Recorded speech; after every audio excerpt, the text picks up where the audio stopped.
Good morning, everyone. Welcome to the National Book Development Board's Literary and Publishing Trade Conversations, or the LitPub series. I'm Samantha Palanca, and I'll be hosting the opening and closing parts of this program. The National Book Development Board, or NBDB, is an attached agency of the Department of Education with the mandate to develop and support the Philippine book publishing industry. LitPub is a series of NBDB videos and discussions that celebrates literature and promotes best practices in publishing trade through discourse on issues, opportunities, and trends in literature, book publishing, and readership. This session is in partnership with Bookbed, Lira, Linangan sa Imahen, Retorika at Anyo, National Commission for Culture and the Arts, Panitikon.ph, and Prime Trade Asia Incorporated. Before we officially start the discussion, we would just like to lay down some house rules. For our participants, kindly choose a conducive learning environment. As much as possible, avoid unnecessary background noise. Mute your mic at all times, but we encourage everyone to turn their cameras on for this panel, especially in the Q&A portion. This session will also be live streamed via Facebook page, so kindly feel free to use the comment section for our Facebook viewers. After the end of the seminar, kindly fill out the evaluation form where the link can be found in the email in the Zoom box. So, for the sixth episode of our literary conversations, we have with us Mr. Kristian Cordero, Ms. Sue Prado, and Mr. Tito Valiente to present today's panel entitled The Making of Himati Poetry Project. Mr. Kristian Cordero is a poet, fictionist, essayist, translator, an academic, and an independent filmmaker.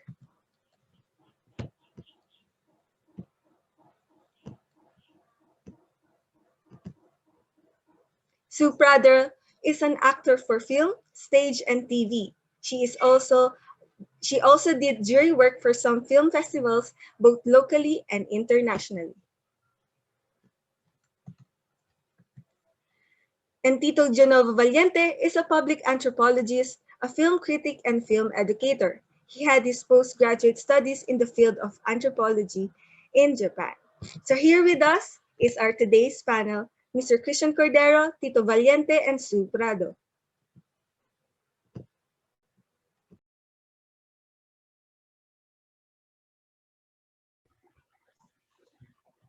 Magandang umaga sa lahat. Nag-e-echo lang ako. It's probably because Tito is very near to me. Should I? I don't know. Or maybe it's my gadget.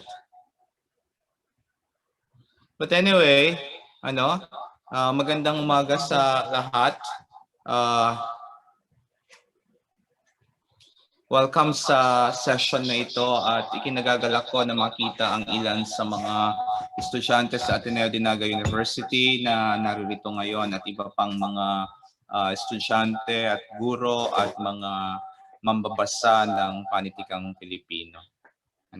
So, gusto kong informal lang ang talakay natin ngayon. Naririnig ko ang sarili kong boses. Marion.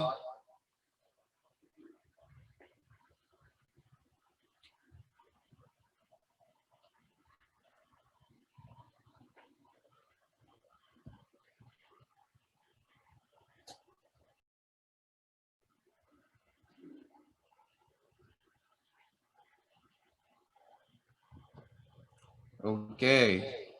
Sige, mag-earphones. I should also use earphones. Josh.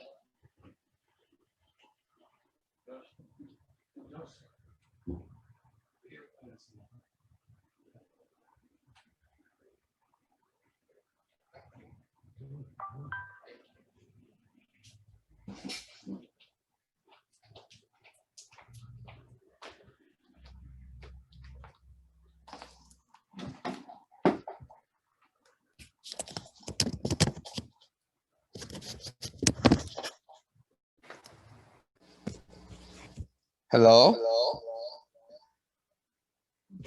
Hello? Can you use your earphone as well? Okay. Tito will also use his earphone para hindi kayo magkarinigan. Ano?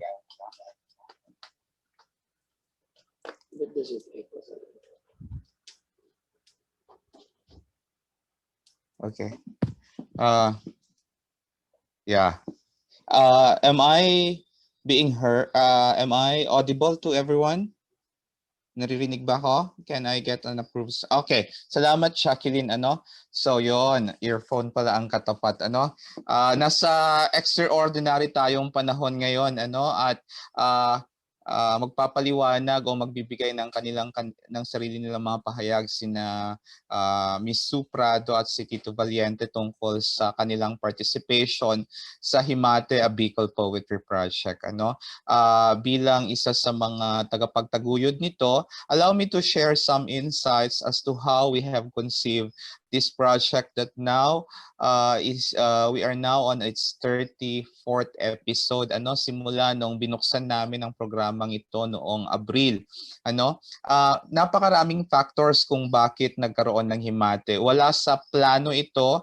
Ang original plan was for Naga to host the Philippine International Literary Festival last April. But the pandemic came, and so we had to continue the celebration. We had to continue our commitment to promote literature and arts in general sa bahaging ito ng mundo. So we tried to conceive a project that we wanted to start small. We always want small, ano? Mga maliliit na hakbang lamang para sa ganitong mga proyekto. Ano? It's a small project na lumaki ng lumaki sa tingin namin. At sa tingin ko, isa sa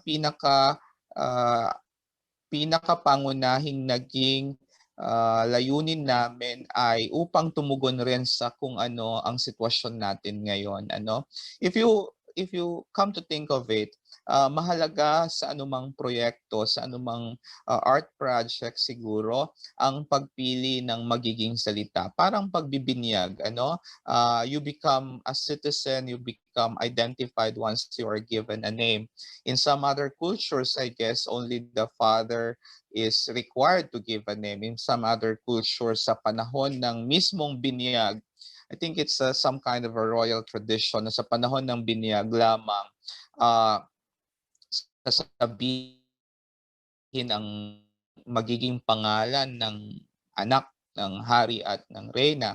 Sa isang nobela na nabasa ko kamakailan ni Ocean Vuong, ano, yung Once Briefly We Are Beautiful on Earth, sinasabi na sa tradisyon ng mga Vietnamese, nililihis, binibigyan ng ibang pangalan, usually masamang pangalan ang bata para hindi ito mag-attract ng attention sa evil, ano? Binibigyan ng kakaiba o masamang pangalan para hindi ito magkaroon ng atensyon, ano? Sinasabi ko ito dahil naging madali sa amin ang pagpili ng salitang Himati, ano?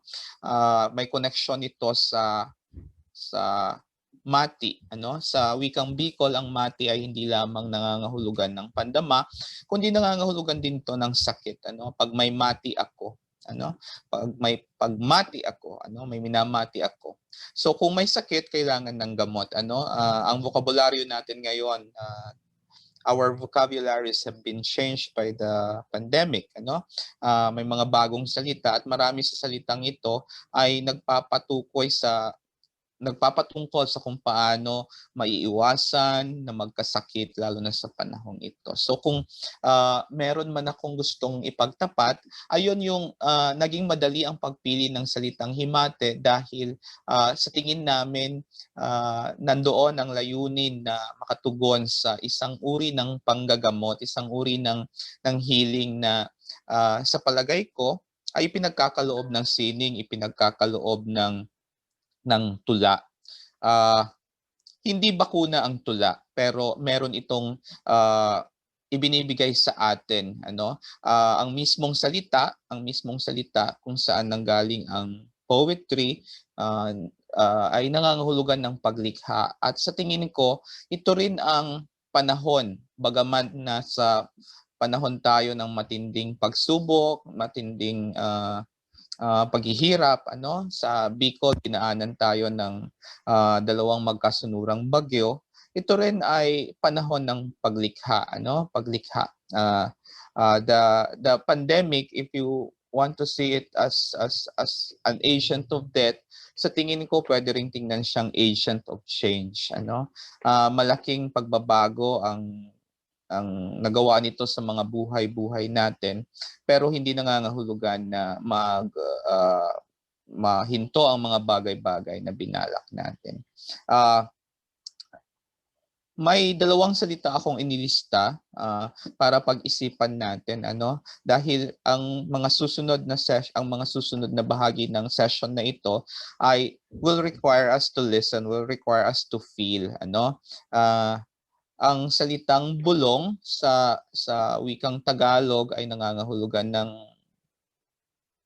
whisper, ano? May ibinubulong ako sa iyo o may gusto akong ibulong sa iyo. Sa wikang Bicol, ang bulong ay nangangahulugang cure, ano? Gamot.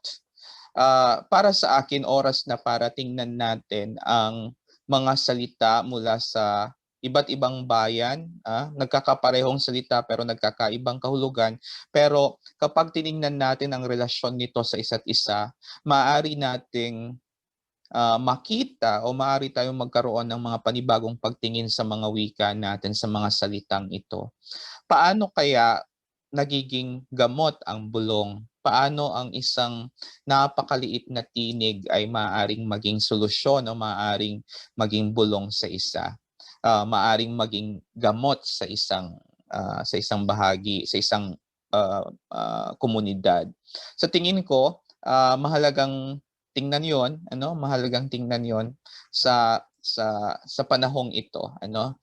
Ang mga maliliit na tinig, ang mga bulong natin ay ang mga gamot natin siguro. Nasa panahon tayo ng mga grand statements, ng mga malalaking pahayag, ano? Kapag nagbukas tayo ng social media natin, nandoon ito. Ang himate ay isang bulong, ano? Isang bulong na nangungusap sa atin na pakinggan, at isa rin itong bulong na maaring makapagsilbing lunas sa nangyayaring sa atin ngayon. So, may dalawang episodes kami munang ipapakita sa inyong lahat, ano? Ang unang episode ng Himate na nilaunch noong April 1, 2020, ano? Si Ginoong Jaime Fabregas, isang Bicolanong aktor sa teatro, telebisyon at pelikula, at susundan naman ito ng isa pang Bicolanong aktor, ano? Na si Ginoong Enchong D, na magbabasa ng isang bahagi mula sa salin ni Father Wilmer Tria, ang Salit na Prinsipe o ang The Little Prince. So, I invite everyone to listen to these two episodes before I introduce the next speaker for this session.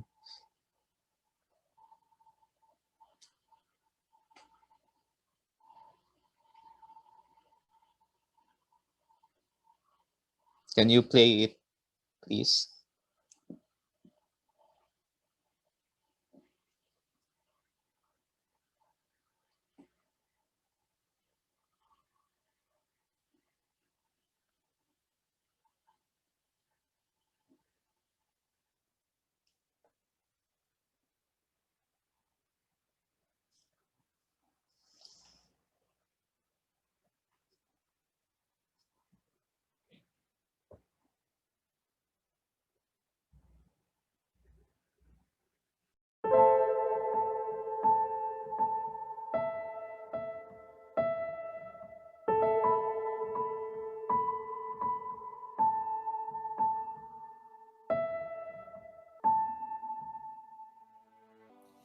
Day on the Farm by Luis Dato.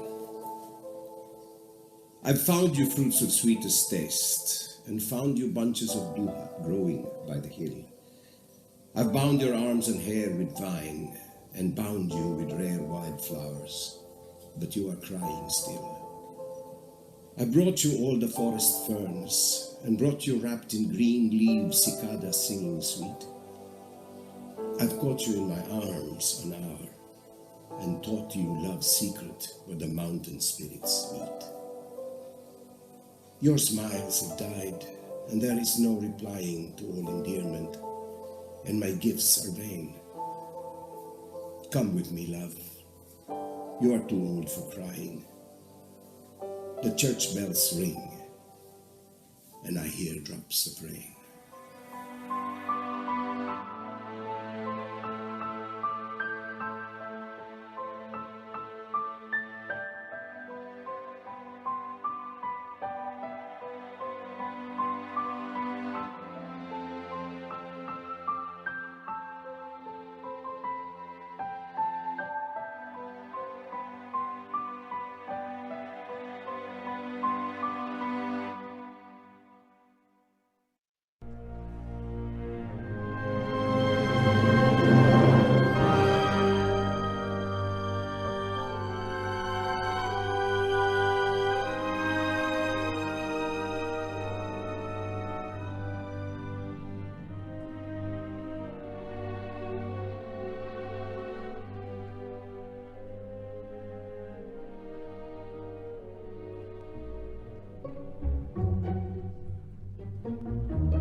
Ali sa Ansadit na Prinsipe, biniko ni Wilmer Joseph Tria.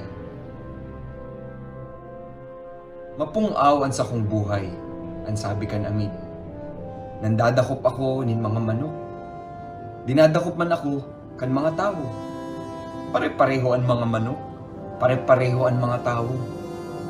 Huli ka ini, mapung-aw ang buhay ko. Alagad, kung pagaroon mo ako, garuman lang nasaldangan ang buhay ko. Maaaraman ko ang tanong kan lakad na napapalain sa iba. Isinusubol ako kan ibang mga lakad sa irarong kan daga. Bubutungon ako kan sa imong mga lakad, siring sa musika, paluwas sa sakong lungib. Asin hilinga, nahiling mo ang paruyan sa kababaan. Di ako nagkahakanin maluto, mayong pakinabang sa ko ang paroy. Mayo man masasabi sa ko ang paruyan, asin mamundo iyan. Alagad, igwa ka nin buhok, nakakolor nin bulawan. Hilingon mo kung napagaro mo ako. Magigirumduman ko ika kung mahihiling ko ang paruyan na bulawan man ang kolor. Asin hihinanyugon ko ang huyup-huyup kan duro sa paruyan. Minasdanin halawig kan amin ang sadit na prinsipe. Sige na, pagaroon mo ako, sabi kan amin. Gusto kong marahay, simbag kan sadit na prinsipe. Pero kulang ang sakong panahon. Dahul pa akong dapat mamidbiran ng mga katuod. Asin dahul pa ang sakong buot na masabotan. Makakasabot lang kita kan mga bagay na sa tong pinapagaro at simbag kan amin. Mayo ng panahon ang mga tao na makasabot nin ano paman. Binabakal ninda ang mga bagay na nahamana sa mga tindahan. Alagad, mayong tindahan kung saan makakabakal ka ng pakikipagkatuon. Kaya mayo na ng mga katuon ang mga tao. Kung gusto mong katuon, paggaroon mo ako.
Hello, sir. Your mic is muted, Sir Kristian.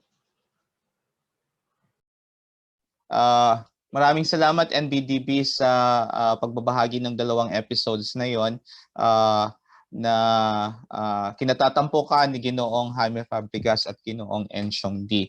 Bukod sa kanila, makikita ninyo ang iba pang episodes ng Himati sa aming YouTube channel ng Savage Mind Arts, Books and Cinema. Bukod sa kanila, inimbitahan din namin through Tito Valiente ang ilan pang mga aktor na magbasa ng mga piyesa ng mga tula.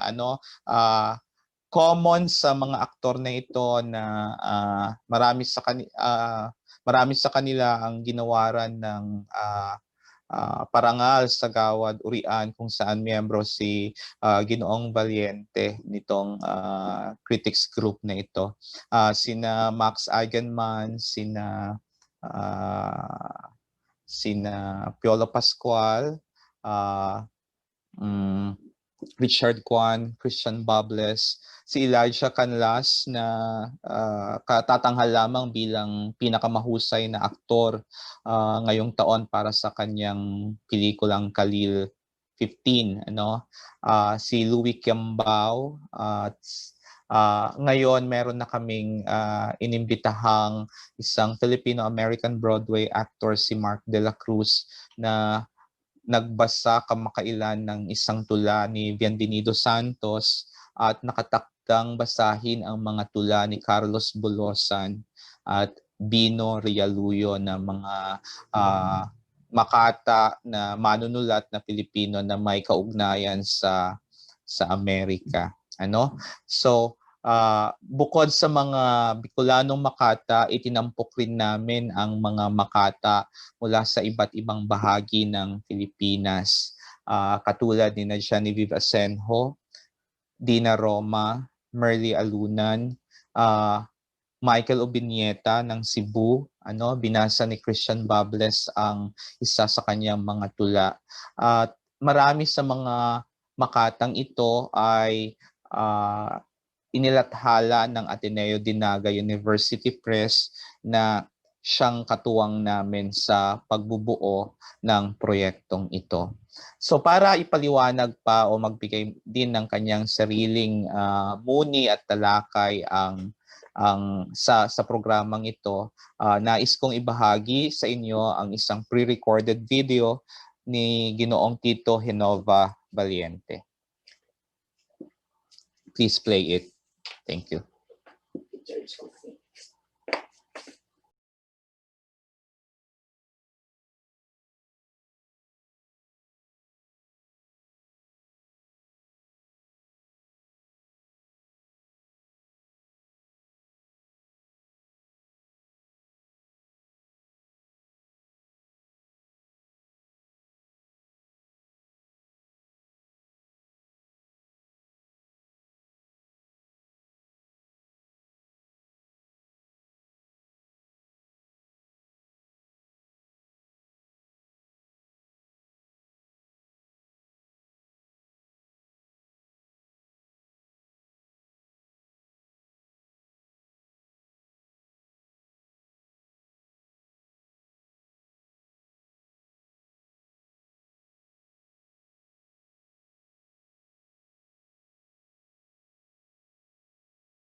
The Himati Project is a project that was born out of isolation.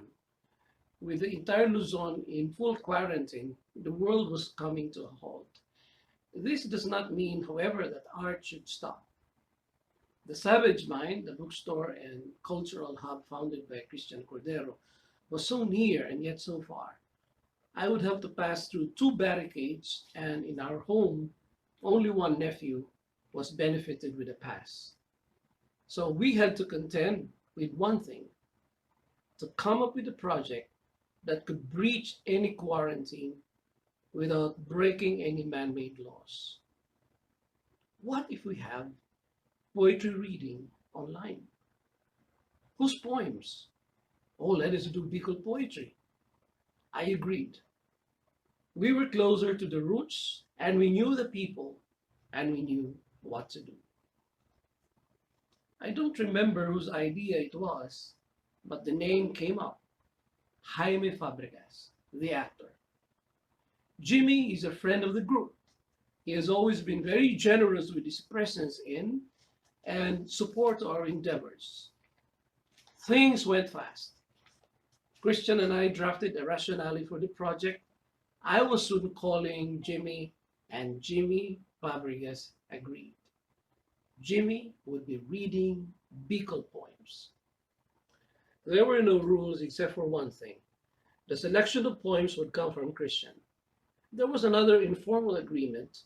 I would be the talent coordinator, the one to contact the readers. The two of us would do the critiquing of the finished product. At this point, though, we didn't know what the finished product would be. With both Kristian and I used to disputing each other as to poetics and other forms of valuation, it was a surprise that we smoothly agreed on the first 3 poems and the poets from which those treasures would come. And these poets were to be presented for the first edition. One was Luis Dato, a pre-war writer who was part of a small group of masters that included Angela Manalang Gloria and Jose Garcia Villa.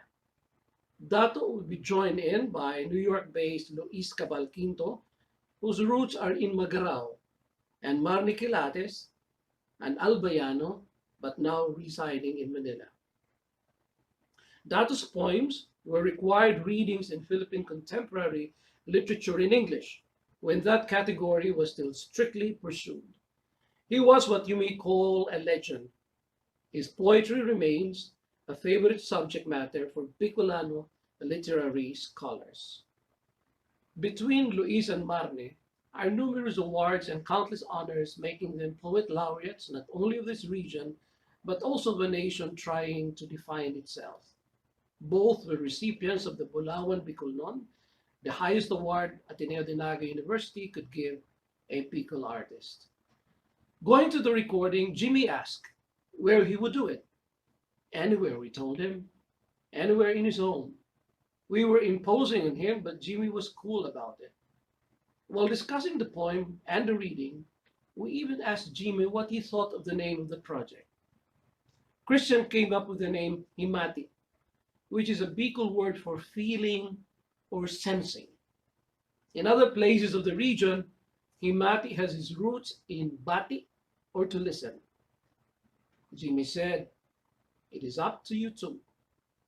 Kristian would seek the technical assistance of Nicole Cardel for editing, and later Boyet Abreniga. Boyet was the director of photography for Kristian's film Hinulid, which stars Nora Honor. The first to be recorded was Dato's Day on the Farm. Should we put music as background? It was a question never settled. Kristian in particular was adamant about the poem standing on its own, which is a given and lovely proposition. We never thought about the poems being read to a musical background or to any background at all. Will those, the music and the scenario, impose our interpretation upon the listener who is also the viewer? Will the poets like the idea? One night, Kristian sent me the video with Jimmy reading Dato's work.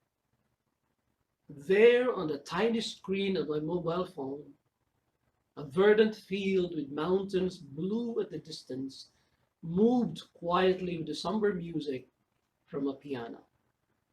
The pastoral scene faded, and in trailed the reader. Jimmy in his living room, the rich voice, full and fluid in velvet and brass. By the time he reached the last lines, "Come with me, love, you are too old for crying," the church bells ring, and I hear drops of rain. I was unabashedly in tears. Well, that was all right. I was alone anyway in my room. The sweetness and sadness of the day's end, the memories of a young passion urgent in these painful times of plagues and isolations, all caught up in the reader's inflections that seem to rise and ebb, not with time's passing, but with a deep heart full of entreaties and vows. We're all we need for the magic to happen. The responses were terrific. We immediately sent Jimmy our feedback and thanked him for the wonderful reading. He answered back and said it was the poem that made the reading work. Magaraw of Luis Cabal Quinto was next. The poet reminisces about his hometown. He cannot be there in his home and in his town, but his poetry brings him back for eternity in that ordinary, extraordinary night of a time that has ceased to move because only the stars are bright on the face of the water, in that stillness of a return to a land of birth that in remembering a man can wish upon himself. Jimmy's voice gently nudged the memory of a humble meal as the dark notes from the cello soared with the white and gray clouds, bidding both embrace and goodbye. By the second installment, our viewers had started expressing their enchantment with the Bicol words. Many said the poem made them realize how rich their own language was and how it became even more beautiful when couched in lines and rhythm, crafted and nurtured by the poet. I was more candid when I offered to Kristian my theory why the poems came alive in the good reader. Jimmy was reading without reading. He was sensing the poem. The softest of guitar strains pushed the streaks of the whitest fleeces of clouds and the sky as the verses from what I believe is the saddest Bicol love poem from Marnie Quelates came forth. Pampang kan sa kong pagkamuot is how Marnie translated his poem, The Only Shore I Seek. A poem, metaphors conjured out of seascape began with may sarong lugar ang puso, banwang sa diri kan pagkamuot. The heart has its home, the only country it needs, and ended with maglayag man sa ibang dagat, pampang kakan sa kong pagkamuot. After sailing all oceans, you are the only shore I seek. Brevity was never the limit of his poem, as word after word, line after line, the wisdom of the poet throbbed with love's meanings, the infinite longing and the lonesome beauty, tender and giving in that endlessness. The sighs at the end, sent in by readers, were expected. One of our significant women writers, Francia Clavicilla, said of the poem, nagpapakalma ng puso. Literally, it calms the heart. Louis Kiambao Manansala, an actress whose presence in indie films and television cannot be ignored, became part of the next batch of readers. Louis traces her Bicol roots to Albay. More actors have joined in. Enchong D, who hails from Naga, Sandino Martin, whose kinship ties with Sorsogon. Then there was Prado, another multi-awarded film actor whose mother is from Libmanan in Camarines Sur. But there was also Kristian who was ready to read poems in Filipino and Cebuano. But boundaries are constructs. The word Bicol in Bicol Poetry Project ceased being a reference to poems written by Bicolano poets, but rather a reference to where the project is physically located, which is in Naga, Camarines Sur, in Bicol. Himati is a project of the Ateneo de Naga University Press in cooperation with the Savage Mind.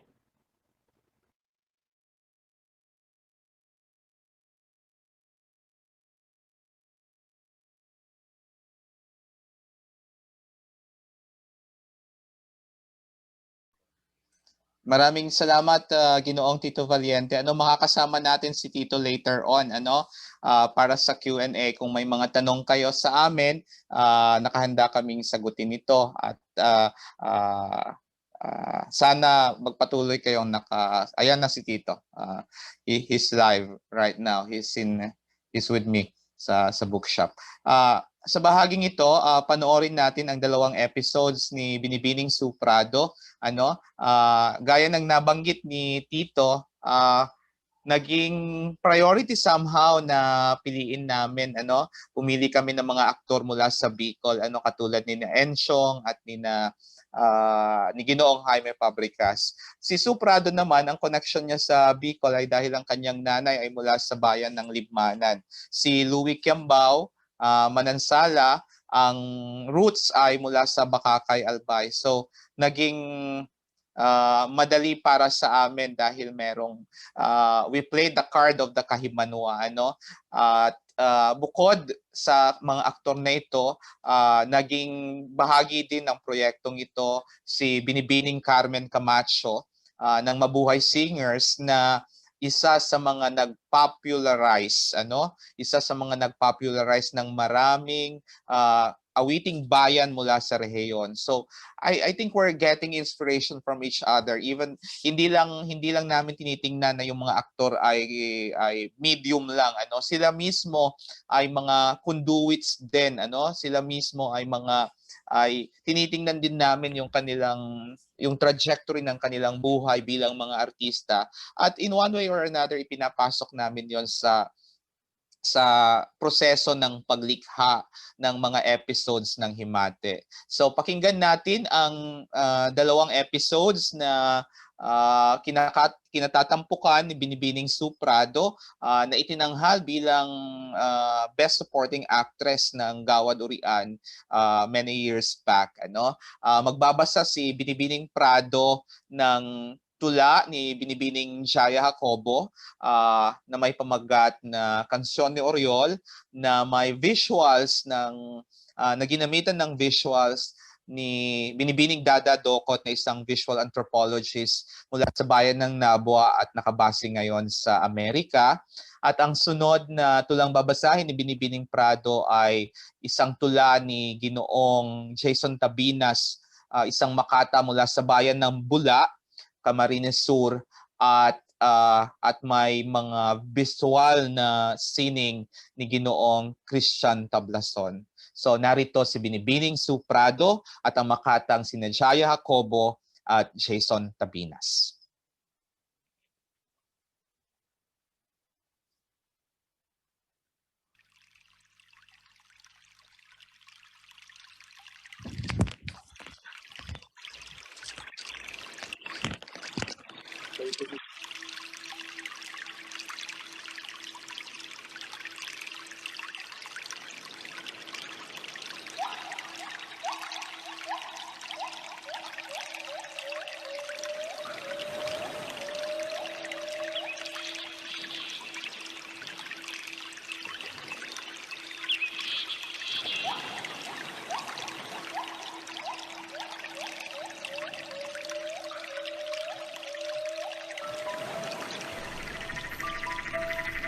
Kansyon ni Oriol ni Jaya Jacobo.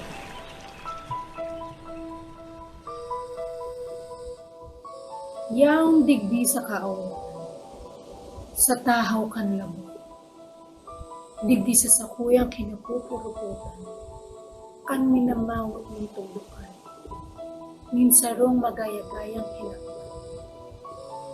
Kaya, madya, dumulok sana. Ranihan na nga ni ining dagat. Nakawon ang distansya, pasiring sa katahaw. Sa imo ang sakong pagkain. Purota ang frutas nakakuriyat. Ang iba, aratiles, bayawas. Taanaw taan hamis na ipanananamutan. Kung mawara ka, may mga usa na maabot. Kaputan mo ang sa indang mga sungay o lunatan sila. Pag inabot mo, kasuba mo, humininghing ako sa mga na mamula sa kaumahan. Asin magpasabog ng pahamot.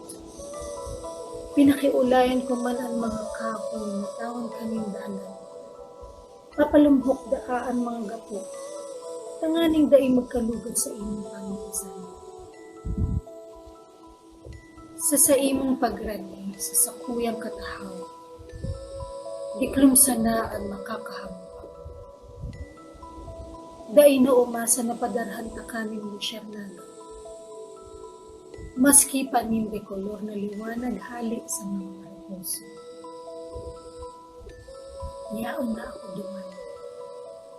Nagahalat sana sa katahon. Handa ka na maging hari? Bistuhon ako. Bago pasambiton ang unusip sa imong pangalan. Aratsan sana. Matatanugon na ang hawak.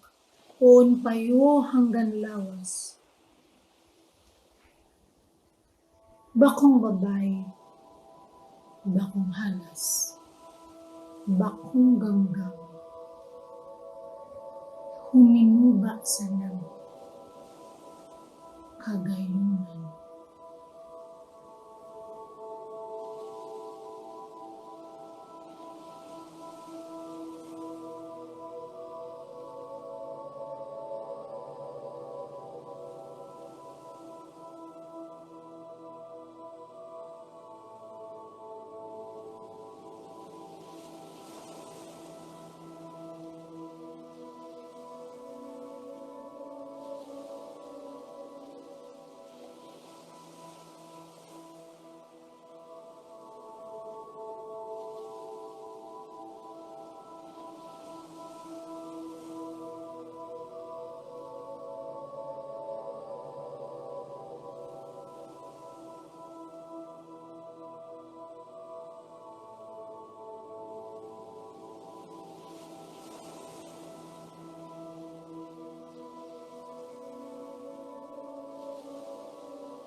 Kuhol ni Jason Tabinas.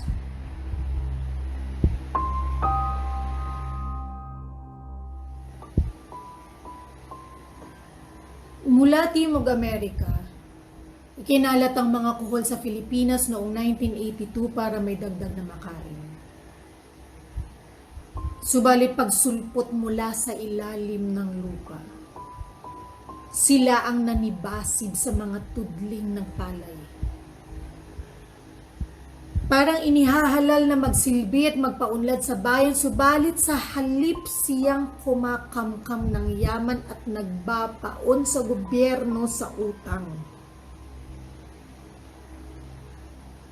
Nanghasikan ng tubig na may katas ng sili. Hindi natigil ang pagkalat ng mga pulang ito. Bilog na kumpul sa gilid ng mga pilapil. Libong nakamatang maminsala sa mga luntiang karayom ng tudling. Nang bugahan ng lason ang mga kuko ang nagmukhang basag na mga talukab.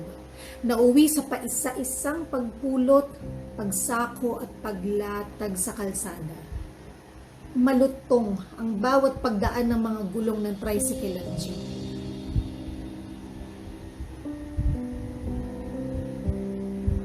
Sa hagdanan ng mga bahay, mamamataang nakatulong ko ang mga magsasaka sa dapit hapon.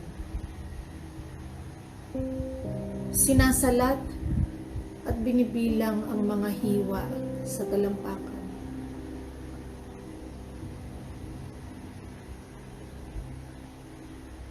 Gumuho na ang rehimeng nagpakalat ng mga kuwin. Naghahari-harian pa rin sa lupain. Mariing nakakapit at nakabaon sa buong kapuluan.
Ngayon, pakinggan natin si Binibining Prado sa isang pre-recorded message. Ikinalulungkot namin na hindi siya makakasama sa Q&A, pero kung may nais kayong itanong sa kanya, sa naging proseso ng kanyang pagbasa ng tula at ang kanyang naging pagbabahagi sa Himati Poetry Project, maaari ninyong ipadala ito sa amin at i-message namin si Sue para sa mga tanong ninyo. Hindi siya makakasama sa atin ngayon dahil nasa lock-in shoot si Binibining Prado. So ngayon pakinggan natin ang kanyang pre-recorded message tungkol sa naging proseso ng kanyang participation sa Himati Poetry Project. Mga kaibigan, si Binibining Prado.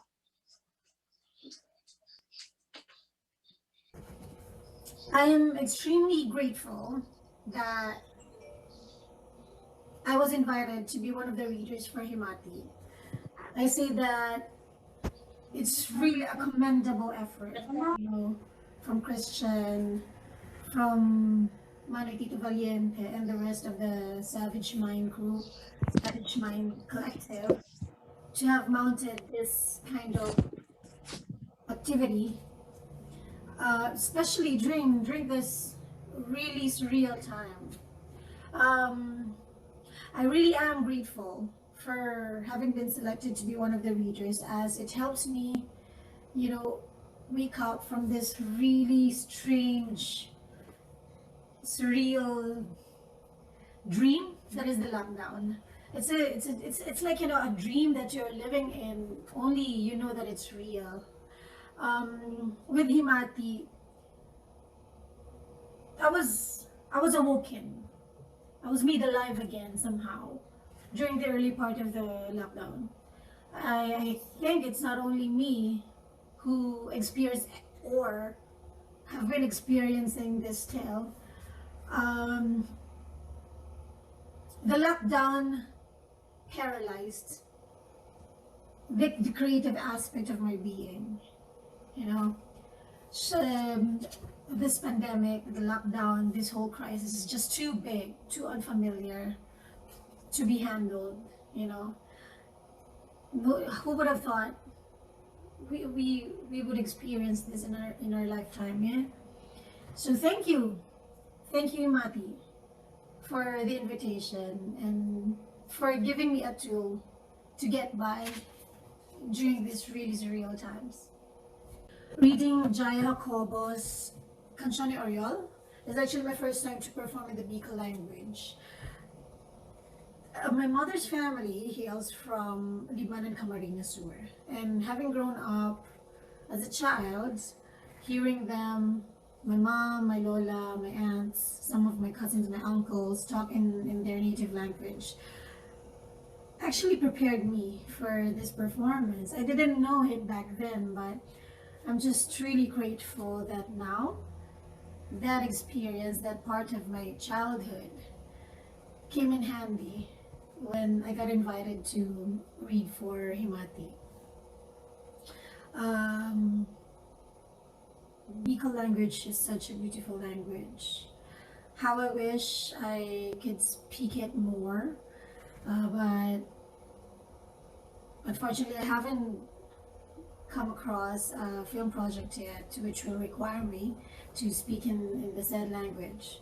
But you know, however way I can, I try to. When I encounter people from Bicol, I try to speak it. But since I don't have much practice and knowing language to be a habit, my Bicol is Baroque. But nonetheless, I try. You know, I love hearing it. The words have a different feel. You know, it has its own beauty. So I'm really glad that part of my history, part of my being, is from Bicol. Reading Canción ni Oriol by Jaya Jacobo is such a beautiful, surreal, and melancholic experience.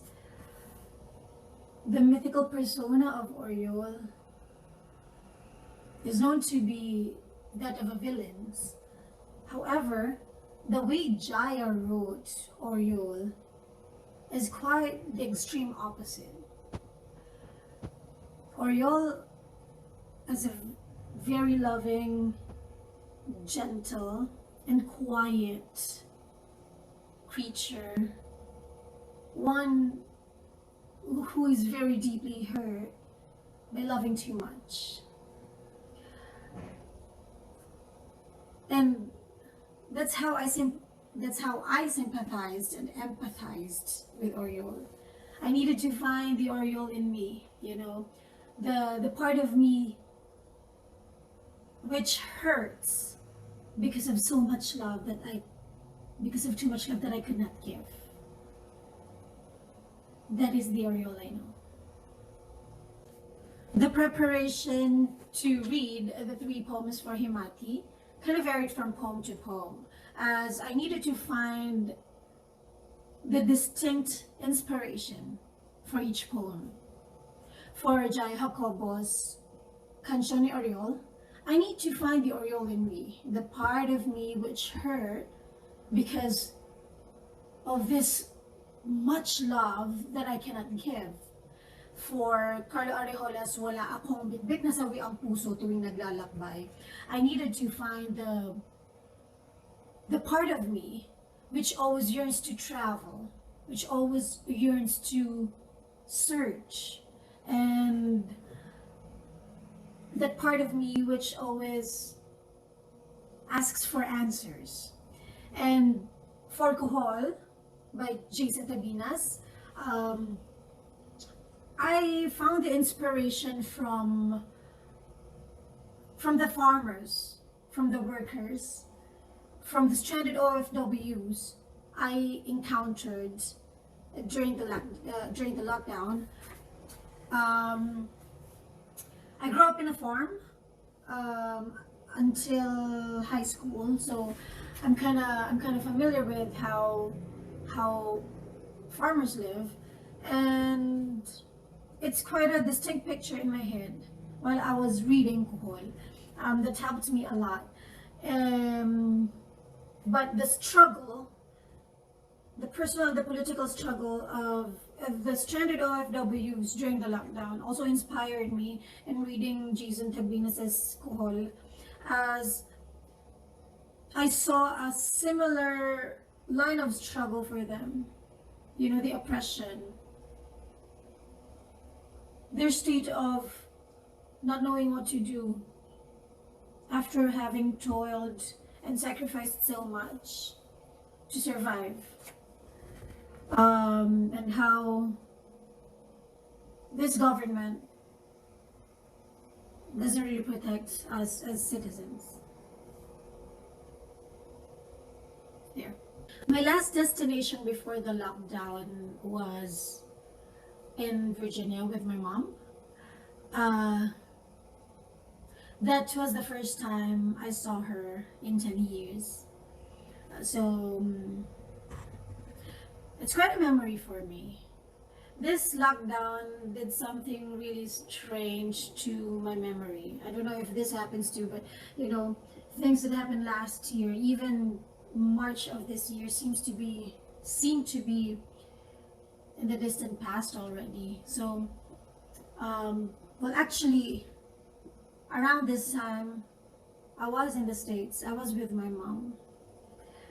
After I shot a film there in Virginia Beach, I made sure to see my mom in Virginia. As a decade is too long. A decade is too long to not see your mom. And what I miss about traveling a lot, I miss the life that traveling gives. The way it helps me breathe. The way it shows me the world. The way it shows myself. The way it helps me discover myself and others.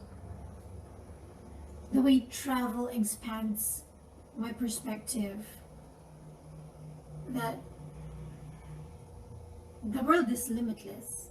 We can be limitless. And there's just too much to share in the world. Yeah, I miss the encounters with different people. The food which helps me taste the soul of a culture. Yeah,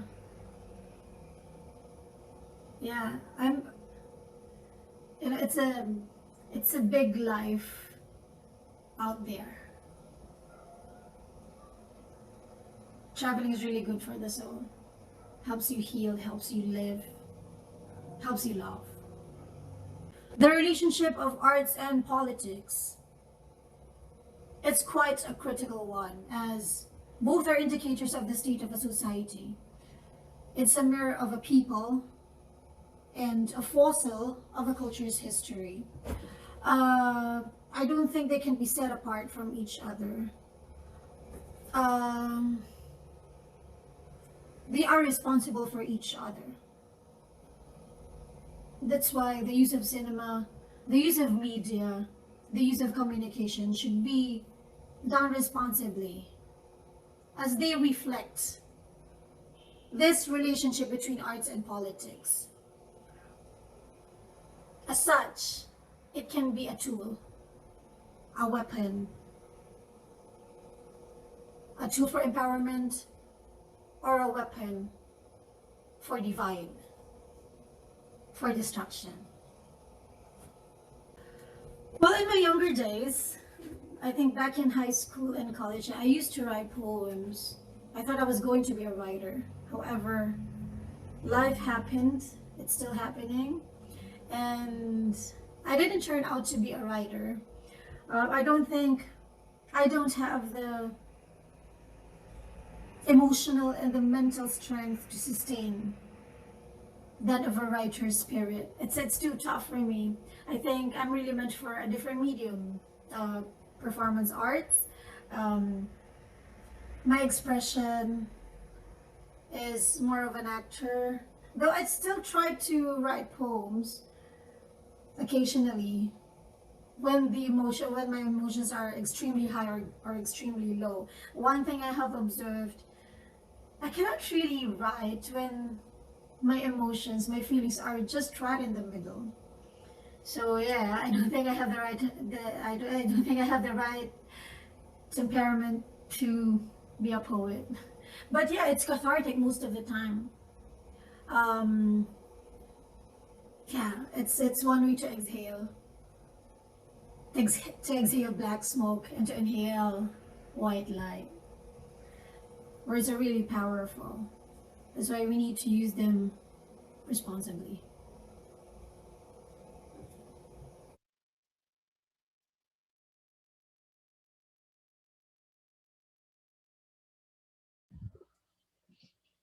napakinggan natin si Binibining Prado sa kanyang pagbabahagi tungkol sa naging karanasan niya bilang isa sa mga tampok na mga artistang nagbasa ng mga tula sa Himati Poetry Project. Abangan natin ang mga susunod na episodes nito. Nagbakasyon lang muna dahil tinamaan tayo ng dalawang magkasunod na bagyo, ang Bicol at ang Savage Mind ngayon ay nasa pag-oorganisa ng aming relief operation para sa mga indigenous people sa bayan ng Buhi at sa lungsod ng Iriga, at magkakaroon kami ng art therapy program para sa mga affected children sa Rinconada District. So, ang susunod na mga episodes ay lalabas sa unang linggo ng December. At para sa mga guro na naririto, magkakaroon tayo ng isang libro. We will talk more about this. But meanwhile, may I have the honor to present to you the latest episode, one of our latest episodes ng Himati Bikol Poetry Project. Ngayon, mapapakinggan natin si Ginoong Piolo Pascual, isa sa mga tanyag na aktor at isang film producer sa atin, at magbabasa siya ng isang tula ni Ginoong Alwin Javier. Ang episode na ito ay inedit ni Boyet Abrenica at kinatatampukan din ng mga likhang sining ng visual artist na si Marcel Antonio. So pakinggan natin si Ginoong Piolo Pascual.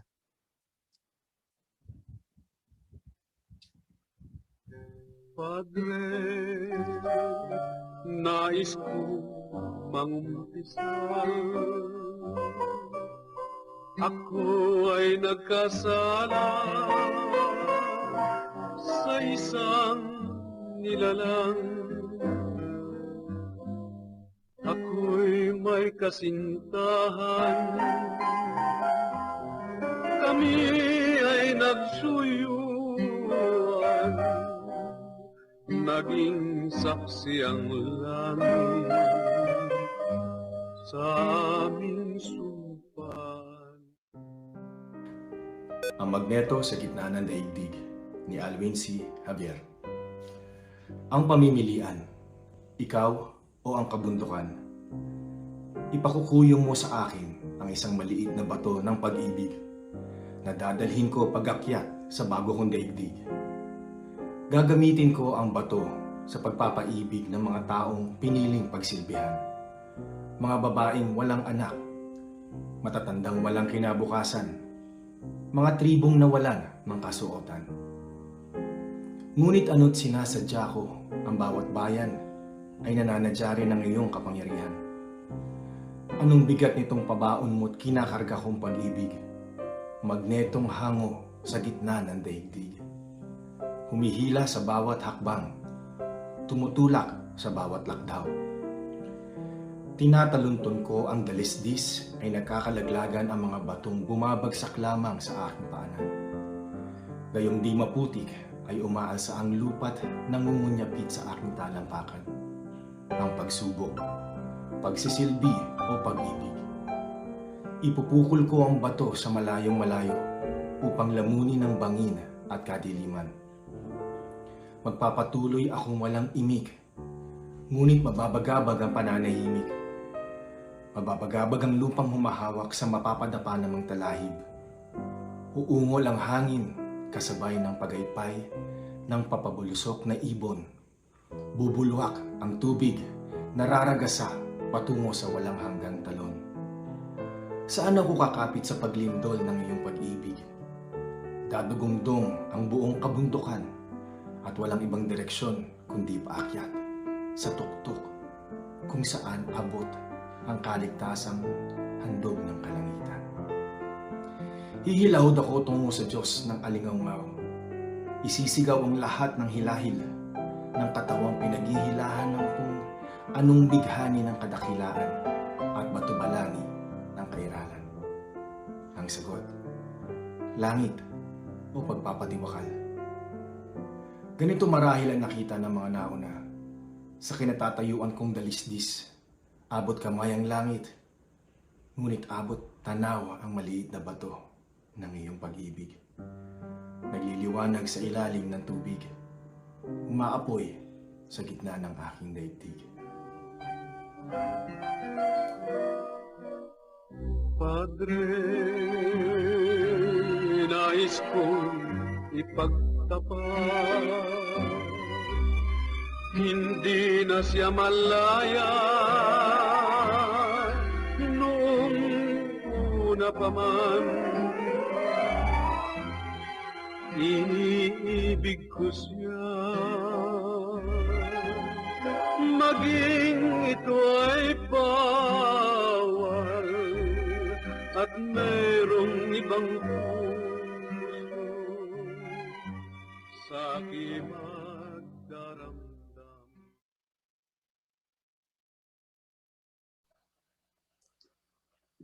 Maraming salamat, Ginoong Piolo Pascual.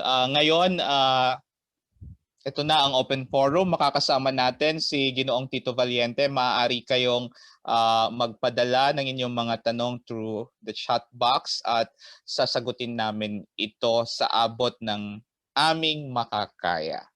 So maraming salamat sa lahat at sige, pwede na tayong mag-usap-usap tungkol sa mga bagay-bagay.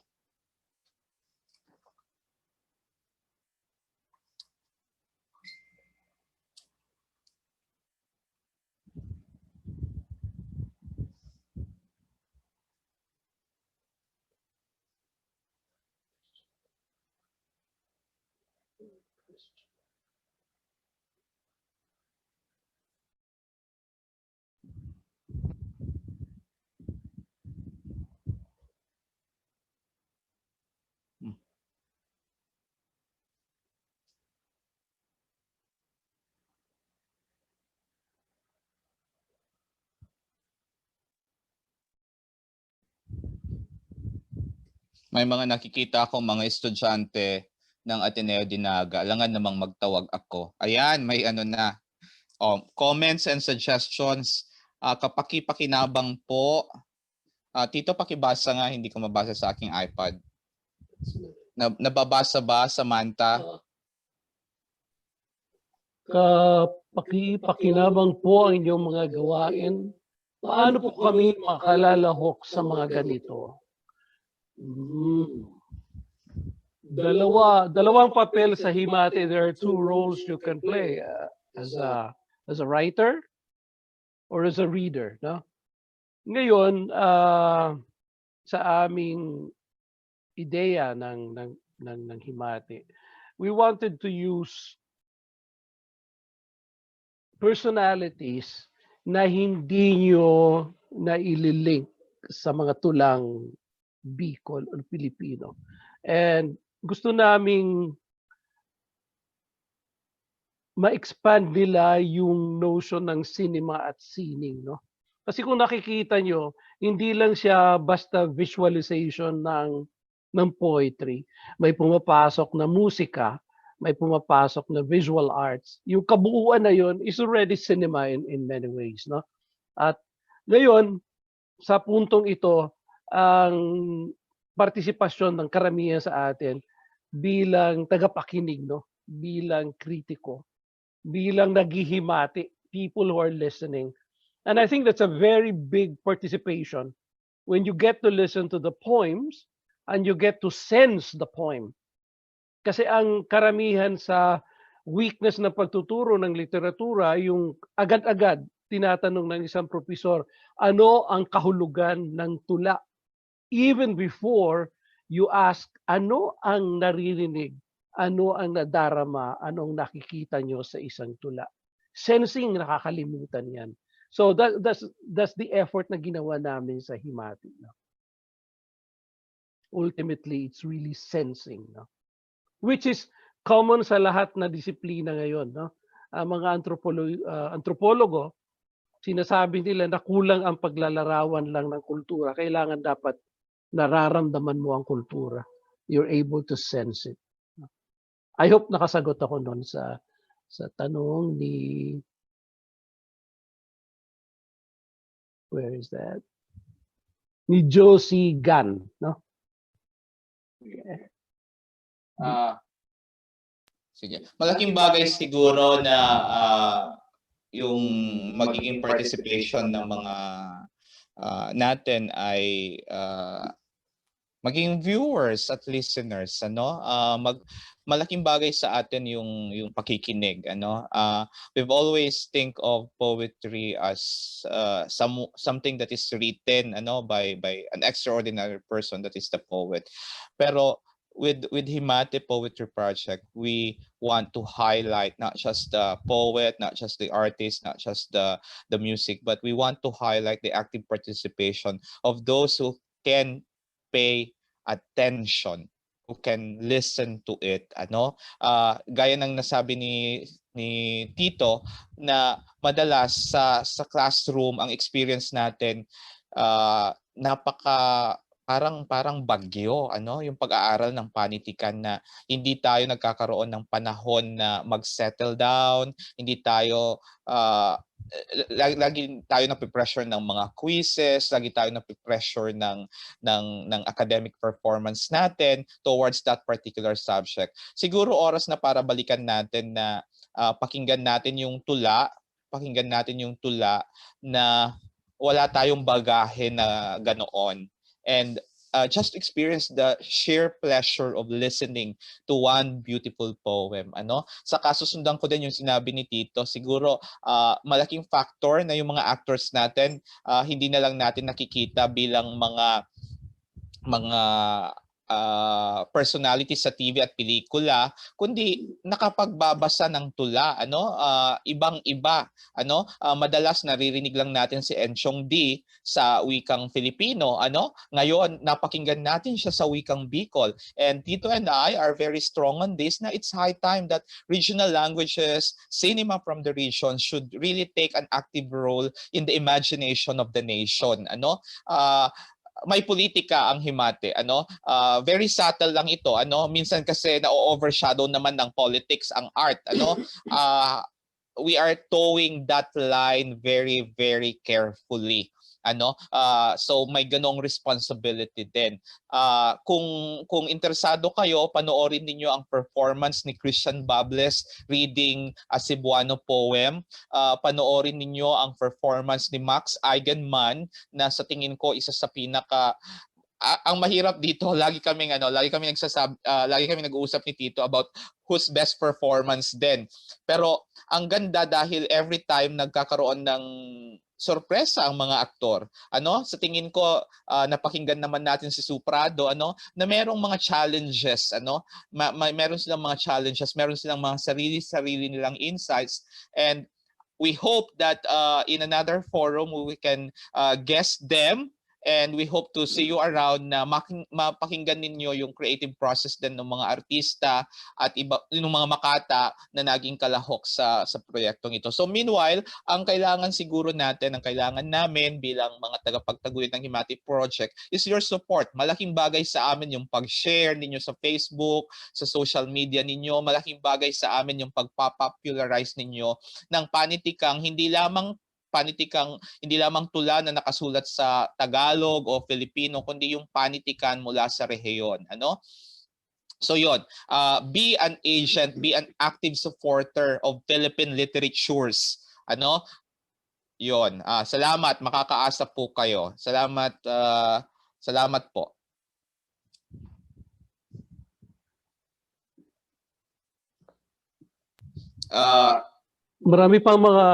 Marami pang mga tanong, Kristian, dito sa ano. Pero for example, ang kaugnayan ng Himati sa makrong kasanayang pagbasa at sa kasanayang pagsusuri ng mga akda. But I will go to the other questions. Galing kay Rizalin. Meron din kay Salve de la Paz, sa guro ng senior high school. I share the Himati videos with my students to help them discover how rich our literature is. What else can I and other teachers do in this regard? Nasabi na ni Kristian na when you share a video or an Himati, that's a big participation in this project. Pero may isa pa, how else can the average Filipino reader help sustain and strengthen these kinds of movements. Then, kailangan po bang magdaan sa isang pagsasanay para makapag-participate as writer or reader of poem project? Sasagutin ko ito from another perspective. Siguro nagtatanong kayo, how did we ask the readers to read the poems? Nag-practice ba kami? Nag-usap-usap ba kami tungkol sa tula? Nagkaroon ba ng diskusyon sa interpretasyon? Wala. Ang ginawa, this is a product of a lockdown. And sabi nga ni Kristian, parang patay ang sining nung Marso hanggang Abril hanggang Mayo. And this was our way of telling people that art can never die, no, in whatever form. Kaya gayan ang naging impetus sa amin. So walang panahon para mag-usap-usap. There was a limitation of technology. Minsan, hindi namin nakokontak ang mga actors. Ang pag-contact mismo sa kanila, I think you have to understand, these are actors na hindi mo basta-basta pwedeng hatakin. But for some reason, unang tawag pa lang sa kanila o sa mga managers nila, they were so happy to do the project. Okay?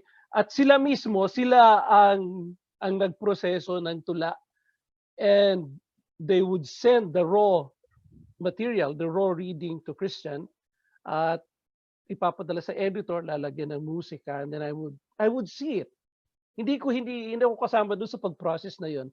And I would see it and I would be surprised and shocked na ang understanding ko sa tula kapareho nila o kaya may nakita sila sa tula na hindi ko nakita, no? At hindi na simple lang ang aking participation. I love old music. I love yung tension ng isang musika na hindi naman para sa isang tula. Pero pag pinagsama mo sila, yung creative tension gives rise to another form of an art. So dalawa na, Ruben Tagalog singing Kumpisal, then Piolo Pascual singing reading the poem of Javier. Ang aking alaala tungkol sa mga lumang awitin at ang aking pakikinig kay Piolo Pascual na maigting ang kanyang pagbabasa at andun ang kanyang emosyon. And I'm arising from that, from the tension of those 3 or 4 elements of art. That is art, no? Para siyang bumubulwak, lumalabas. And you're not supposed to control it, no? It comes out. Kaya tama yung magagaling na mga guro when they say, give me your interpretation of the poetry because it might be better than my own interpretation. The guro would say that. Yeah. Kristian, do you have something to add? Yes. May mga tanong ako nabasa. I can access it. Yung mga concerns ng mga teachers natin dito. Maglalabas ang National Commission for Culture and Arts ng isang book project. Kanina pinakita yung slides. Pinakita yung slides. Nandoon yung book cover, yung sample book cover ng Himati. Naghahanda kami ni Tito Valiente ng isang teaching guide gamit ang mga tula at ang mga video performances na pinakita namin sa inyo. So yan, ipapakita. Ito yung mga posters natin, So yung nasa unahan yata yung cover. Yeah, that one. Yeah. That's the cover, and hindi lahat isinama namin kasi first volume pa lang ito. So makikita ninyo, we have the works of national artists Rio Alma, Rolando Tino, Jose Garcia Villa, and then may mga contemporary poets, may mga Bicol poets, may mga poets from the regions, may translation. So maraming inihanda sa librong ito. Himati ang sining ng pakikinig sa tulang Pilipino, the art of listening to Filipino poetry. Sa akin yung tanong kanina may nakita ako na how do we replicate it in our cities. Sa tingin ko, while that is a good initiative, sa tingin ko bago yung replication, i-intensify muna natin yung support sa proyektong ito. I-intensify natin. Hindi ito tungkol lang sa Savage Mind, hindi ito tungkol sa Ateneo Dinaga, hindi ito tungkol sa Bicol lang. Tungkol ito sa panitikan na malayang ibinabahagi saan man tayo sa mundo. So, I'd rather encourage you to share this project, to support this project instead of replicating it, dahil while that initiative is worthwhile, pagbigyan muna natin na umalagwa pa ang proyektong ito, at hindi lang ito tungkol sa bookshop o sa university press. Atin ito. So there's no need to create another one. Parang, alam mo yun, may nagtinda ng yelo, hindi na kailangan magtinda pa ng yelo. I'm sure you'll be able to create another platform that will develop and intensify our love for listening. Our love for listening poetry. Meron pa ba tayong mga tanong? May isang tanong, paano niyo po pinipili ang inyong featured readers? Yeah, I'll have to explain a bit about that. Bilang isang kritiko, hindi kami malapit sa mga artista.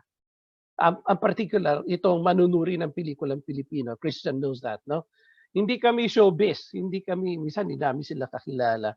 Pero nung ginawa ito, nagsimula ito ng very, very simple project, na sabi na, sino kaya ang artistang pwedeng kausapin? O celebrity, no? Ang unang pumasok sa isip namin, si Jimmy Fabregas, Bicolano, taga Ateneo Dinaga, at kaibigan namin. At nung dumating yung kanyang reading, sabi niya pa nga, saan ko babasahin? Sabi ko, anywhere in your house, siguro, ganyan. Sinabi ko to sa aking sharing kanina, no? At bilang magaling na artista, pagbalik sa amin, ang ganda ng kanyang reading ng Luis Dato at Kilates at Cabalquinto. Then, nagbigay ito na pag-asa sa amin ni Kristian that we were doing something very, very good. So, sino ang pupuntahan ko? Naisip ko yung mga aktor na nakakausap ko pa minsan-minsan, na naiimbita ng manunuri, na madaling maimbitahan. At pumasok sa utak ko si Christian Bables, na isa ring multi-awarded actor. At tinawagan ko, at sabi ko sa kanya, pwede ka ba? Pwede bang ikaw o kailangan ko pang kausapin ang manager mo? Sabi niya, formality lang. So, ang pasasalamatan namin, hindi lang artista, yung mga handlers nila, yung mga managers nila who were very good. And take note, guys, walang bayad silang lahat. At wala sa kanilang nagtanong na, sir, magkano po ang talent fee? They just said yes, and they recorded it in their home or wherever they were locked down during that time. Si Piolo ata was in a resort sa isang bahay niya na nasa Batangas. Then, sunod-sunod na yun, no? May mga kikilala naman kami mga managers, and I was looking at the good actors and hoping they would say yes, and all of them said yes. Okay? Yeah. And these are some of the best actors that we have, no? For example, si Piolo Pascual na lang, siguro almost impossible to ask, but then I went through a handler who went to another handler and then said yes po. And then Kristian, ganitong nangyayari, pag nakonta ko na, Kristian takes over, nag-create kami ng chat room, at pinapakilala ko sa bawat isa, may isang kakilala niya naman, and then he would decide on the poem to be read, and that's it. Ganun lang. Ganun lang kasimple, because the actors and their managers made the whole process simple. Okay? At I think siguro dapat malaman din natin na magandang sining, magandang pagpapalago ng sining pag walang masyadong protocol at bureaucracy ang mga tao sa paligid natin. You just hang loose, no? Dapat gano'n din ang attitude ng mga nakikinig, no? Just open your mind and your heart and enjoy. I think the whole idea is to enjoy the readings, no? That's why kinuha namin yung mga artista. By the way, naging issue din yan eh. Nung una, I think Kristian was very clear and I was also very clear na wala music. Kasi baka we were imposing our interpretation. by our selection of the music. Pero bigla na lang dumating yung video, may music na, and I said, oh my goodness, ang ganda-ganda naman ito. And it just went on and on and on. Naging organic ang development ng Himati. No? Yeah. So maraming salamat, Tito. Yung aside from Filipino actors, meron kaming isang episode na may isang Argentine actor na pinabasa kami dahil may kaibigan akong Argentine filmmaker na kasabayan ko sa isang writing residency sa US, si Santiago. Isa rin siyang filmmaker sa Argentina. So may isang episode na si Kristian ay nagbasa ng tula ni Jorge Luis Borges in Filipino at binasa si Borges in Spanish, in Argentine Spanish, in the original language that he wrote his poem. So merong ganoong pagtatangka ang Himati na lumabas sa mga expectations natin kung ano ang Filipino poem, kung ano ang tula, At may mga episodes pa tayong inihahanda.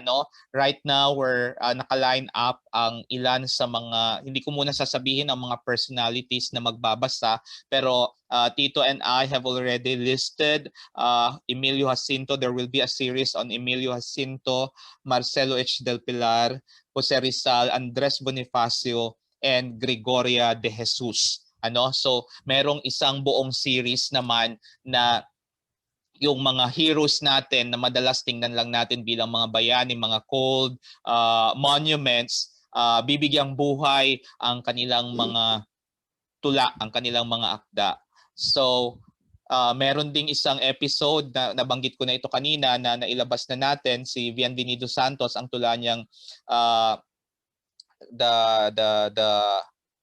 the gods we worship live next door ay binasa ng Phil-American Broadway actor na si Mark de la Cruz, mula sa New York. Binasa niya sa kanyang apartment ito, So may ganoon, in one way nakatulong yung lockdown, nakatulong yung lockdown sa amin. We made use of the fact that everyone is trapped in their own private rooms. So nasabi ni Prado na she's a traveler, and then all the while iniisip niya mag-travel and poetry. Himati was her way of going out from that constricted space. So yun yung isa sa epekto ng tula, na bibigyan niya tayo ng isang paglalakbay. At para kay Sue, at gusto ko itong susugan, gusto ko itong tungkusan sa Bicol, ang ganda-ganda nung sinabi niya na ito'y naging pamamaraan niya ng pag-uwi sa Bicol, sa kanyang childhood, sa kanyang childhood province, sa kanyang provincial childhood. So yun, ang sa tingin ko, Tito will agree on this, na siguro yung mga teachers at students dito, ang isa sa mga value na nakita ko, and thank you NBDV for organizing this, is that when we watch, listen, consume a finished product like an art, there is a story behind it. Pakapal ng pakapal ang karanasan natin kung titingnan lang natin na may buhay sa likod ng telon, may buhay sa likod ng tula. Hindi siya saradong espasyo. Naka-lockdown tayo pero ang sining ay bukas, isang lagusan na maaari tayong maglabas-masok. So I hope the students and the teachers here will be encouraged to listen, to share, and subscribe to our channel, and support the bookshop, support these endeavors. Kahit sa priority ng gobyerno natin, huling-huli ang mga artist, huling-huli ang mga makata, huling-huli ang mga pintor, huling-huli ang mga theater actors sa priority. Mahalaga na naririto pa rin ang mga alagad ng sining, if I may say so. Naririto pa rin ang ating mga poets, ang ating mga musicians, ang ating mga visual artists doing what they love most. And we will need students and teachers, Filipino students and teachers, to rally this project. Meron pa ba? May dadagdag lang ako, Kristian. Sure. I'm sure kung magpaplano din kayo ng ganito in the future, siguro ang magiging problema palagi, isipin nyo, pipili kayo ng isang makata, isang writer, at then isang reader. Hindi sila magkakilala. And then, sasabihin nyo, paano kung hindi nagustuhan ng makata ang pagbasa ng reader na iyon, no? Well, for some reason, hindi namin inisip yan at hindi naman naging problema. When the finished product came out, tuwang-tuwa ang mga makata at ang iba sa kanila even said, I didn't see that. Hindi ko nakita yung parte ng aking tula. So I think literature or art is something that opens so many avenues and horizon, no? Na dapat hindi ka naglalagay ng mga gridlocks at mga gate, no? You just allow things to happen. Yan ang akin. That's why Himati perfectly captures it. You listen, no? You deeply listen. At pag nakikinig ka, hindi ka nagsasabi na, alam ko na ito. Listening is really opening yourself. May I share with you two backstories that I find very interesting. Kristian Bables sent more than one version ng reading, di ba? You remember that, Kristian, no? And ganyan ang isa sa mga proseso. Anong nababasa ko niyan? Ang sipag-sipag nila, wala namang bayad, walang budget, but they would do everything in their power to interpret the poem, to the point na gagawa sila ng iba't ibang version. Si Sandino Martin created his own scenario. Nung pinadala niya ang kanyang reading, meron ng buwan na gumagalaw, no? He did it his own in the condo kasi naka-lockdown din siya. So, feeling all locked down, hindi nakakausap ang pamilya niya, he put all his energies into those two poems or three. And hindi natin pwedeng alisin yung sitwasyon, ng konteksto ng lockdown, ng pandemya in the creation of Himati. That in moments of sickness and affliction and isolation, listening is one way of healing ourselves. No? Yun ang aking Closing message. take-home lesson. Anyway. Okay, nasabi na ni Sir Tito, isi-sir ko na, nag-professorial lecture na tayo. Yeah. Sige, meron pa ba tayong, Samantha, meron pa ba tayong ilang katanungan? Good morning, I'm Chef Son, a student from University of Santo Tomas, Manila, editor-in-chief. Nawala na sa aking chat box, pakibasa. Ayan po. Ayan, sige, Samantha. Jeffson likes to ask a question po. Pwede po siyang mag-open daw ng mic Sure! for his question. Go, Jeffson. You may open your mic and camera as well para makita ka namin. Ayan po. Hello po, good morning. Mic na lang po. I am Jeffson po, a student from University of Santo Tomas, Manila, and editor-in-chief of UST Purple Gazette. I'm also from Naga City. So, for my question po, as what you have said po kanina, Mr. Cordero, Nawala. tula. Ano daw? Hindi bakuna ang tula. Apo. So, but how do you plan to expand the Himati project given in this time of pandemic to cater to wider audiences, most especially po the youth na masyadong distracted sa mga napakaraming kaganapan ngayon sa ating bansa? Sige. Kasi hindi bakuna ang tula. Oo. I just wanted, may naka-on yata. Pwedeng, yeah. Yeah, okay. Sige. Hindi bakuna ang tula. I wanted to, make a clear distinction. While poetry heals, hindi siya vaccine na immediate yung effect. That's what I was trying to convey. Salamat sa tanong para maipaliwanag ko yung statement na yon. Kasi baka nakakalito, it heals pero hindi bakuna. Yung bakuna kasi napaka-immediate. Inaasahan natin, nag-anticipate tayo ng bakuna sa COVID. We might give you the wrong suggestion kung ganun nga yung inaasahan natin na merong immediate effect ang tula. Sa akin, mahalaga yung lingering, yung pagmamatagal, hindi pagmamadali. Ito yung nasa panahon tayo ng pagmamadali, pati yung pagtuturo ay minamadali. Demand ng kung ano-anong mga modules sa aming mga teacher. Ayan, magrarant ako bigla. Na para bagang in-anticipate ng mga teachers ang pandemic at makakaproduce kami ng ganoong material kaagad-agad. hindi pagmamadali ito, pagmamatagal siguro ang kailangan natin ngayon. And poetry allows us to inhabit that zone, that area. So yung youth, yun yung laging position. I would like the guy who asked that question to reevaluate your position. Hindi ako subscriber ng ganitong thought na laging yung youth ang nasa end line, paano yung youth. You will take care of yourself just as the generation before us took care of themselves. Ayoko na nung position na paano ko i-influence yung youth, you will know it on your own. Maging bukas lang kayo. Kung nagmamadali, syempre kasi nasa technology tayo, ito naman yung pinapakita natin, ito naman yung available sa market, ito naman yung nasa pagbukas natin ng TV, ang mga nakikita natin gadgets, ang mga nakikita natin technology. So yun yung demand natin. We are presenting a new kind of alternative, na it could be poetry. That poetry is not just present in books. Poetry can now be accessed online. So pwede, pwede tayong makipagtulungan, pwedeng gamitin bilang advocacy ito.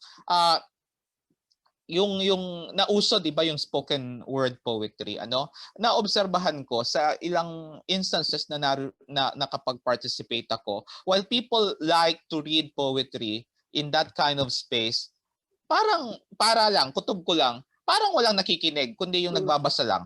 I agree. So I think it's a call to us. I agree. I agree. Biglang unmute si Tito. It's a call for us to really listen. Yung ako mismo bilang isa sa producer ng Himati ay nakikinig at kailangan natin 'yon. At it takes time to listen. It takes time to listen. So sabi ni Tito kanina, wag masyadong magbigay ng pasan ko ang daigdig mode. Wag. Take it lightly. Cool ito. Cool. Chill.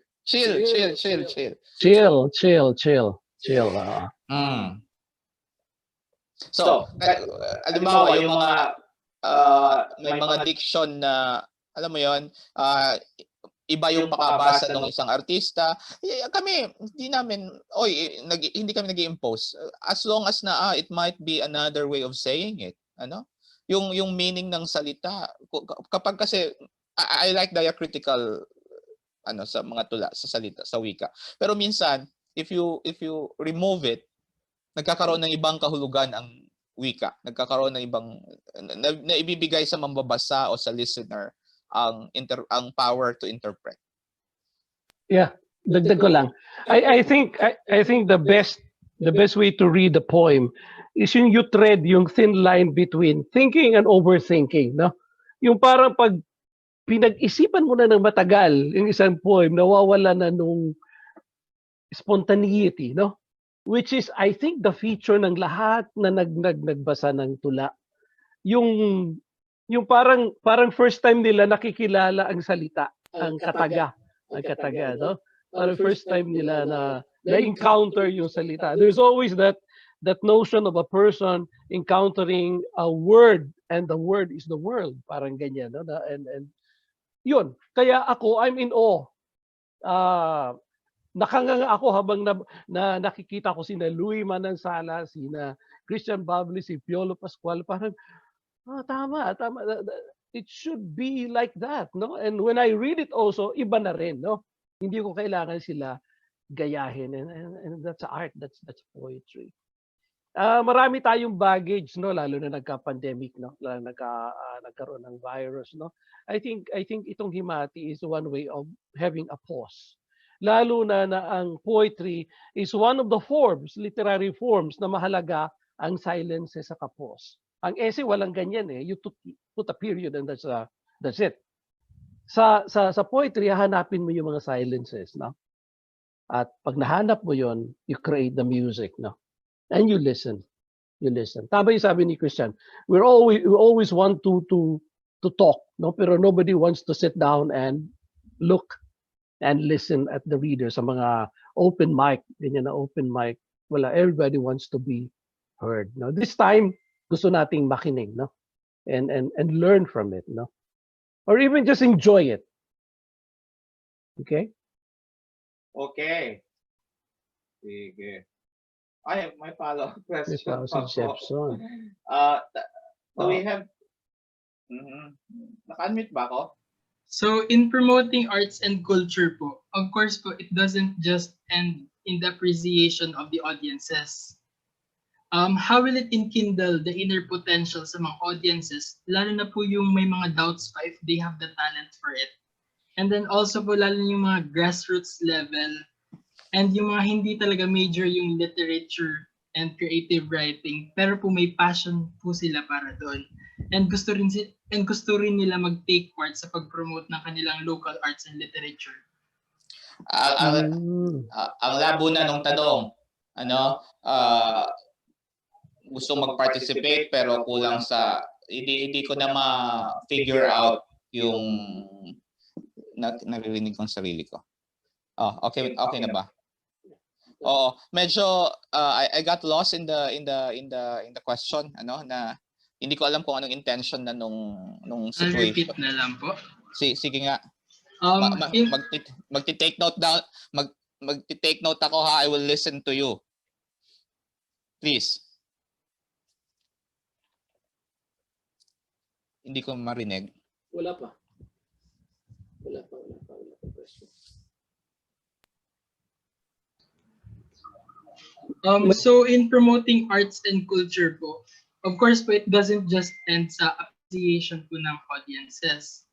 How will it enkindle the inner potential ng mga audiences, lalo na po yung may mga doubts sa talent, kung may talent po sila doon, and yung hindi po talaga expert sa field na yan. Hindi expert sa field. I think we all sa tingin ko, ito lang yung take ko, yung alisin natin yung sinasabing expert. Alam mo, mahirap kasi pag expert ka na. You cease to learn. I guess the value is in the continuous learning. Hindi ako expert nito. Makata ako pero hanggang ngayon nagbabasa pa ako ng tula. Hindi lang ako nagsusulat ng tula. I take the pleasure of I have another sense of pleasure in reading poetry than in writing poetry.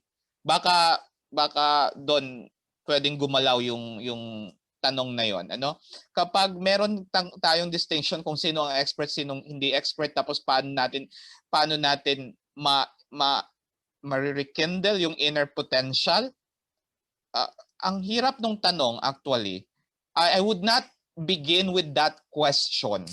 Hindi ako magsisimula siguro, kapatid, sa tanong na yon dahil hindi ako mismo makakagalaw. Kung yun ang tanong ko, walang himati.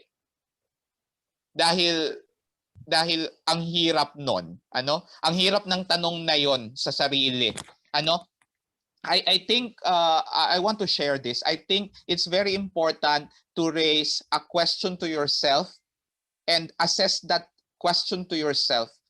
Kung ano yung tanong mong yun. Kung ito yung tanong mo sa sarili mo, kung ito yung tanong ko sa sarili ko, hindi ako makaka-proceed sa gusto kong gawin sa buhay dahil meron akong bagahe ng kung sinong expert, meron akong bagahe ng kung may inner potential akong i-rekindle. A lot of it would come from risk. Yung hayaan mo, hindi ko hawak ang buhay ng kapwa ko Pilipino. Kung ano yung makarating sa iyo, kung ano yung interpretasyon mo, yun yung espasyo mo, yun yung binuksan sa iyo ng pagkakataon, at doon ako magre-revolve. Na-mention kanina yung grassroots, ang bigat nun, while we try to work for people, nakikita ko yung idealism doon. Sinong grassroot ito? Hindi ako nag-isip ng ganoon. Hindi kami, I think I would like to cover Tito here. Hindi kami nag-isip na ay itong himati para sa mga grassroot. Baka walang access, walang kuryente. Ang dami sa Pilipinas, hindi walang kuryente. So napaka-limited ng audience pa rin. Pero that limitation will not deter us from pursuing what we think is a beautiful project. So, yun. I hope I clarified some areas of concern. Ano? I sense a lot of idealism in that question, but yeah. Sige. Dagdag ko lang, Kristian. Saan hindi na ako nakaka-mute? If no more questions daw, ano na tayo? Wala na ba? You make dagdag. Hindi ko na. Meron po dito from Sir Jason. Ito po yung kanyang ibinahagi po sa ating chat box kung makikita po natin. Ito yung ibabahagi ko lang ang karanasan ko sa pakikinig sa Himati. Una, nangangalasig ako habang napapakinggan ang mga tula. Pangalawa, nagkakaroon ng ibang pagkahulugan kumpara nung binabasa ko lang yung mga tula. Mas umiigting, mas tumatalab dahil may ibang interpretasyon, pakikiramdam na ginagawa o nagagawa ang pagbabasa. Yan po, si Sir Jason po ang, andito po siya sa ating Zoom. Okay, nabasa ko yan. Yeah, marami. I-ano ko lang kasi medyo I agree with Kristian, tama yung clarification ni Kristian. Ang ginawa ang Himati, we knew the limitation, ano? Hindi ito, it cannot cover the nation. Hindi namin na yun. Pero at the same time, I think the fact na pinili namin ang mga artista sa pelikula na basahin ang mga tula na palagi lang nating ikinakabit sa mga intelektual is a radical move. Na naniniwala kami na kahit sino pwedeng magbasa ng tula. Lalo na kung sa lengguwahe nyo. Bicolano, Ilocano, Binisaya, Waray, Hiligaynon, etc. No? Yun ang point nun. Kaya yung question na saan mapupunta ang grassroots, no? It's a very 70s term ang grassroots. Saan mapupunta ang masa? You know, I think we cannot start with that. That's a losing proposition. We start with ito ang tula. Anyone can read it, no? Anyone should read it. And anyone can learn from it. At kaya siguro mga artista ang pinili para alam nila, artista ito, nakikita ko siya sa mga pelikulang naiintindihan ko. Then maybe I can understand this poem more. And I'm sure it does the function in that very very powerful way. No? Hindi baliktad sa, I think, naging assumption na parang elitista ang pagbabasa ng tula. Hindi Binuksan ng Himati ang tula para dun sa mga sining na pinaka-popular at pinaka-populist. Kasi ang pelikula na pinanggalingan nitong mga readers ay isang popular na sining, no? Hindi siya nakakulong sa akademya. Kaya doon ka magsimula sa pagtatanong na ay siguro nga magugustuhan ito ng mga bata, ng mga estudyante. Yeah. Okay. Thank you, Jason, dun sa binasa nila. Yeah. Okay, so okay, unmute Tito. It's 11:59 at dumating na ang aming order sa, hindi ko sasabihin ang food delivery dahil commercial yon. Nagpaparinig ako sa NBDB. Kayo talaga.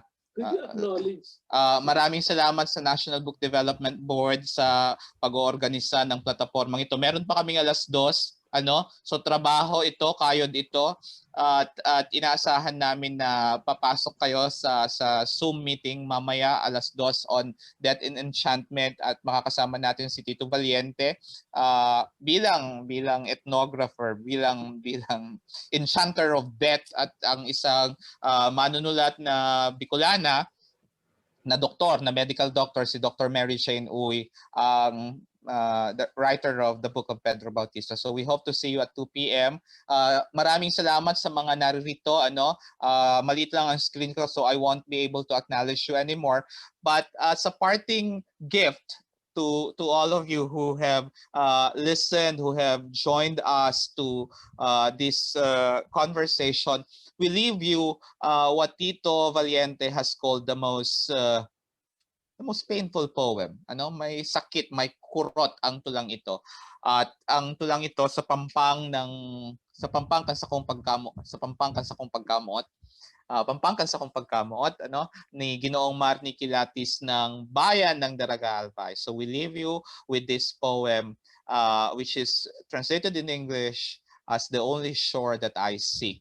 So we hope that by listening to this poem, you may be able to reach the shore that you've always been seeking. Maraming salamat. Diyos mabalos po sa gabos.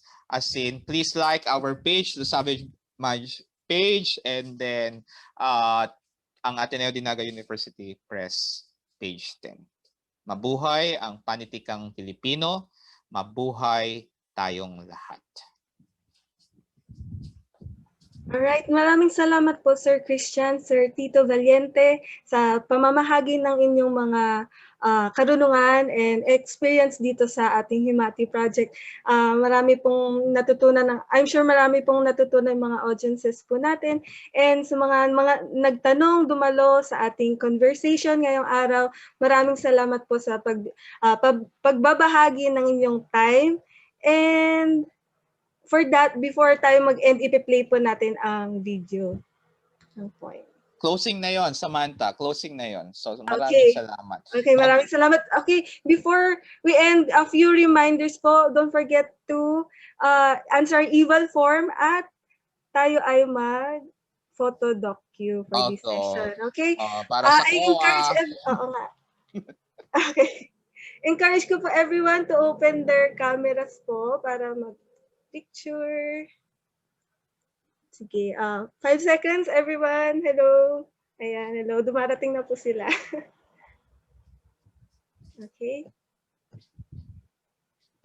1, 2, 3, 4, 5. Smile. Ulitin natin para sa ating ibang viewers. 1, 2, 3. Smile. Korean ba to?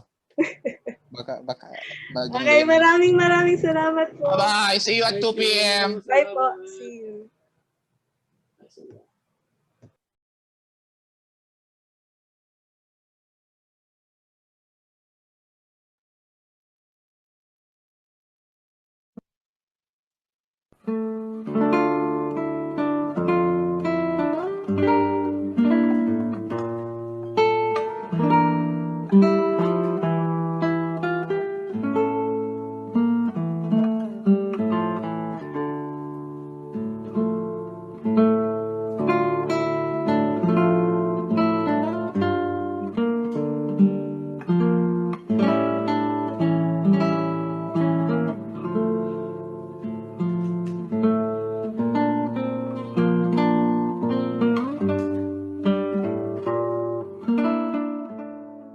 Pampangkan sa kong pagkamuot ni Marnie Kilates.